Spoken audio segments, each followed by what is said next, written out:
Et nous commençons donc avec Investir responsable, le rendez-vous ISR, investissement durable, investissement responsable ou à impact de Smart Patrimoine. Et en l'occurrence, on va s'intéresser à la stratégie des investisseurs institutionnels quand il s'agit d'intégrer des critères ESG ou une stratégie d'investissement responsable dans leur choix d'allocation. Pour en parler, nous avons le plaisir d'être sur le plateau de Smart Patrimoine avec Kim Nguyen, le président de Kermit. Bonjour Kim Nguyen. Bonjour. Bienvenue sur le plateau de Smart Patrimoine. Alors Kermit, on le rappelle, on l'a rappelé en introduction, mais c'est un cabinet de conseil dédié à l'accompagnement des investisseurs pour la mise en place de stratégies de finances responsables.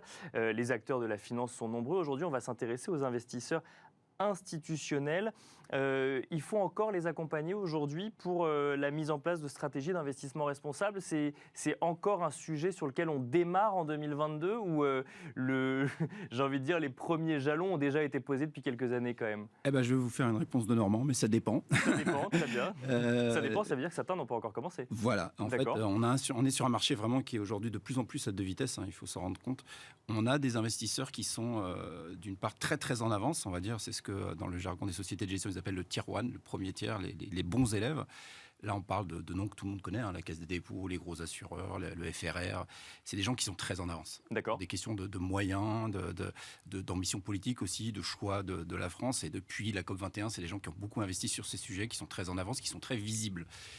Ça, c'est la partie immergée de l'iceberg. Et derrière, vous avez beaucoup de petits institutionnels, donc le tiers 2, tiers 3, si vous faites le calcul, c'est beaucoup de monde, qui, eux, ont beaucoup plus de difficultés et qui peuvent être effectivement très en retard pour plein de raisons, des problèmes de compréhension, parce qu'on est quand même sur un sujet qui a, vous le savez, puisque vous suivez ça depuis longtemps, qui a évolué, qui continue d'évoluer, qui est en mouvance permanente, avec une réglementation qui n'arrête pas de changer. Et une réglementation européenne qui n'est pas encore tout à fait figée, non, pour le coup. Qui n'est pas tout à fait figée. On a encore eu des nouvelles il y a quelques jours.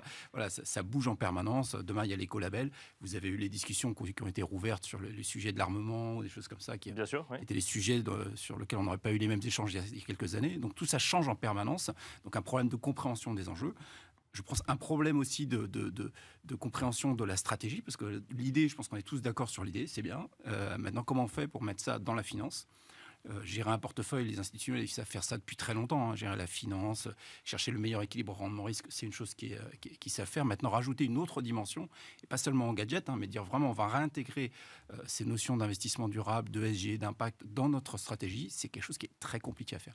Passer de l'idée à la pratique, c'est vraiment quelque chose qui est compliqué à faire. Donc le sujet, il est là. Il n'est pas d'intégrer finalement la raison d'être d'aller vers de l'investissement responsable. Il est concrètement comment je fais, comment est-ce que je continue mon activité traditionnelle tout en intégrant cette nouvelle dimension. Exactement, c'est vraiment la question. Et ça implique un certain nombre d'étapes, c'est-à-dire déjà se poser les questions sur ce que vous voulez faire. Je pense que tous les investisseurs institutionnels, ils sont comme les particuliers. Tout le monde n'a pas la même appétence au même sujet. Certains sont plus sensibles à certains sujets, au social, à la gouvernance, à l'environnement. Donc il y a déjà une question à se poser là-dessus sur les sujets. Et puis après, il y a comment on change notre activité financière, parce que la finalité dans performance financière, enfin dans finance responsable, on entend bien, il y a quand même finance. Il y a responsabilité, il y a quand même finance. Et donc rentabilité normalement à un moment. Et voilà, donc il y a un moment, il va falloir concilier toutes ces dimensions. Et là, on est face à des problèmes qui sont quand même très compliqués, surtout pour des acteurs qui sont souvent peu équipés, avec peu de moyens, qui ont aussi d'autres enjeux. Enfin, on va pas revenir sur le débat d'hier ou sur le contexte dans lequel on est, mais aujourd'hui, on sent bien qu'on parle de la grande sécurité sociale, donc c'est débat pour les mutuelles, les réformes des retraites avec les caisses de retraite libérales. Tout ça, c'est difficile de se projeter sur du long terme quand vous ne savez même pas si vous allez... où sera votre situation dans quelques années.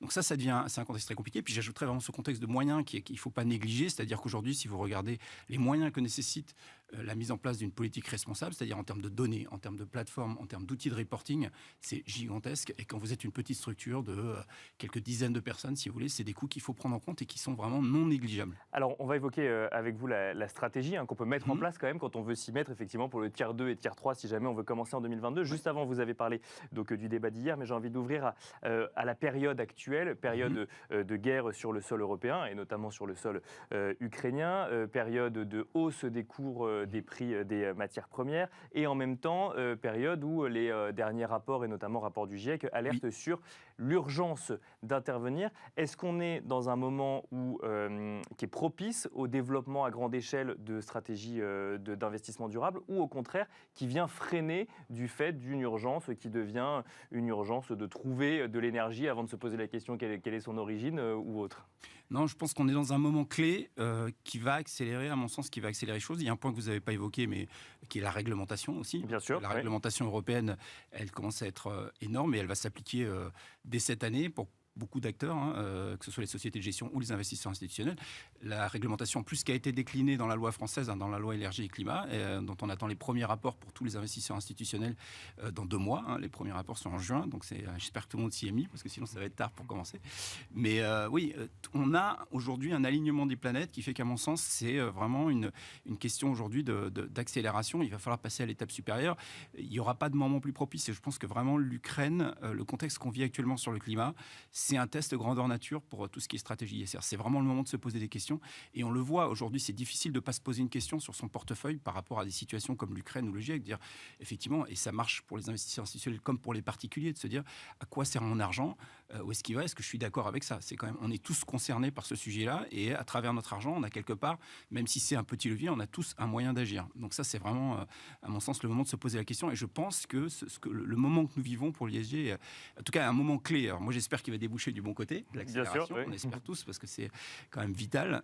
Mais c'est vraiment un moment clé, ça c'est sûr.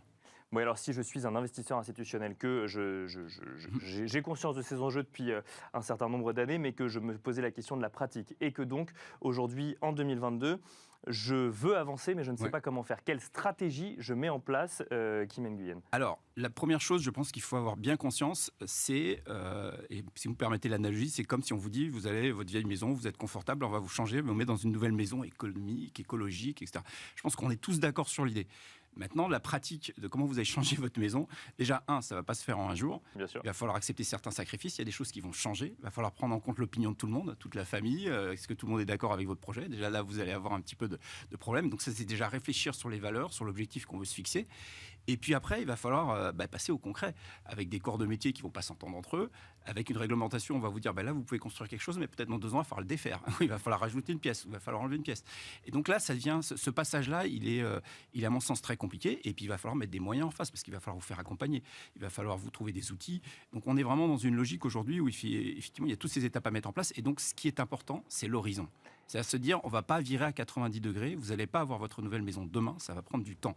Mais ce qui est important, c'est de faire le premier pas. Sinon, plus ça va, plus on va prendre du retard. Et c'est un peu la situation dans laquelle on est aujourd'hui. C'est-à-dire que tous ces acteurs ont dit, attendez, on va attendre que tout ça soit stabilisé, d'avoir une vision claire. C'est ce que j'allais dire, c'est que oui, vous nous parlez de cette réglementation qui évolue. Donc là, alors si vous nous parlez de 2-3 ans, donc on se dit 2-3 ans, on attend 2-3 ans de plus et puis on commencera quand tout sera clair. Non, ce que vous dites, c'est commencer dès maintenant. Voilà, j'ai peur qu'effectivement, c'est la situation dans laquelle on est aujourd'hui. C'est-à-dire que si vous attendez demain un oui, non, voilà ce qu'il faut faire, voilà ce qui est figé, on va attendre encore longtemps. Il faut bien se rendre compte que la finance telle qu'elle existe aujourd'hui, on l'a pratiquée pendant des années. Stabiliser tout ce qui est théorique autour de la recherche du rendement risque, les algorithmes, tout ça. Aujourd'hui, on sait faire ça, c'est stabilisé, mais ça a pris des années. Aujourd'hui, la finance responsable telle qu'on l'envisage pour demain, ça fait 3-4 ans qu'on travaille dessus. Donc, tout n'est pas fini, l'expérience théorique n'est pas finie, la réglementation change en permanence, comme vous l'avez évoqué. Donc, effectivement, vous pouvez prendre l'option de dire on attend que tout soit fini, mais j'ai peur qu'à ce moment-là, on soit très, très en retard vis-à-vis des adhérents, vis-à-vis des assurés qui sont couverts.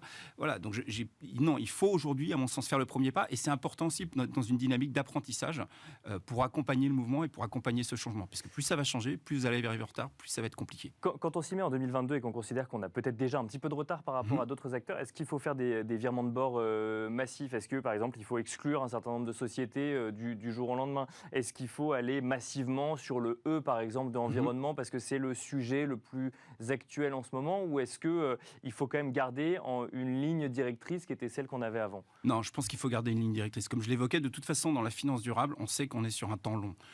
Donc vouloir virer à 90 degrés aujourd'hui et vouloir tout exclure et tout changer du jour au lendemain, je pense que ça va faire plus de mal qu'autre chose. Et il y a une recherche d'équilibre qui est absolument nécessaire.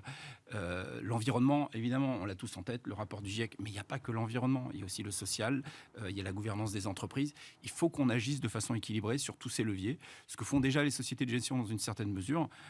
Mais je veux dire, aujourd'hui, il faut que tout le monde s'y mette et qu'on tire tous dans le même sens. Et je pense que ce que je dis sur les petits institutionnels du tiers 2, tiers 3, ça vaut aussi pour les particuliers. Je pense qu'on est tous un petit peu dans le même bain et je pense que les particuliers peuvent se retrouver en tout cas dans cette image. Une dernière question qui mène Guyenne sur le sujet de la défense que vous avez mentionné. C'est sûr que, effectivement, avec le retour de la guerre sur le sol européen, le sujet de la défense devient un sujet pour les États et donc potentiellement pour l'industrie et donc les investisseurs. Est-ce que, du coup, ça peut devenir une thématique ESG demain? Comment est-ce qu'on intègre ça quand on veut quand même s'orienter dans une stratégie de finance durable? Et déjà, je pense que, comme tous les thèmes, c'est un thème relatif. On a tous notre position par rapport à ça. Et déjà, quand on parle d'investisseurs institutionnels, il ne faut pas oublier qu'il y en a qui sont directement aussi liés à l'armée. Vous avez la mutuelle des forces armées, les choses comme ça. Donc ces gens, ils n'ont pas forcément la même opinion sur ce sujet qui est probablement plus pressant pour eux qu'une mutuelle qui travaille sur la couverture de l'agriculture.